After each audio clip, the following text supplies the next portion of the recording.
Have you ever brought an animal home and wondered what you were getting into? You don't really know their history, you don't know their background, you don't know their behaviours, you don't know their personality.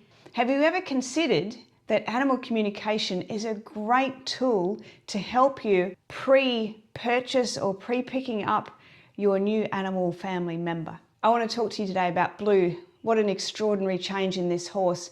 Pictures paint 1,000 words, and they certainly do with him. And I'm going to show you when he first came into the home, 2 months later, and then another 2 months down the track.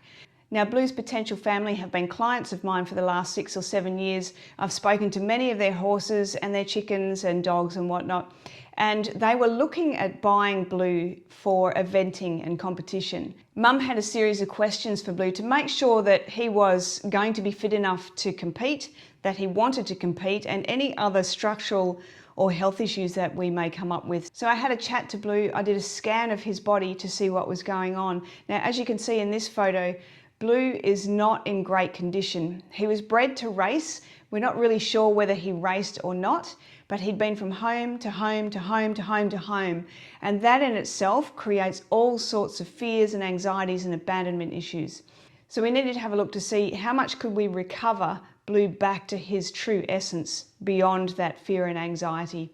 I also saw that he had some lower lumbar issues, and if they could work through those, he would be a brilliant eventing horse. He was very flighty, he was a little bit snippety and naughty, as you can imagine. There was a lot of energy blocking through the spine and the entire body actually, but what I felt with consistency and persistence and a whole lot of love, Blue could be an amazing horse. There was a lot of information that rolled out on how Mum could help him, which doesn't surprise me really. He was in quite a state. But things like emotional freedom technique, flower essences, chiropractics, acupuncture, nutrition definitely needed to be attended to. Energy healing, Tellington tea touch, and those types of things. Now there was a point there where Mum had decided that she was going to send him back. He wasn't going to be the horse that they could work with. But when she found out he was going back to a dealer she wasn't really that fussed with, she felt really strongly that she should keep him, and I'm so glad that she did. You want to see the change in him. Look at this amazing, glistening, glossy, beautiful horse.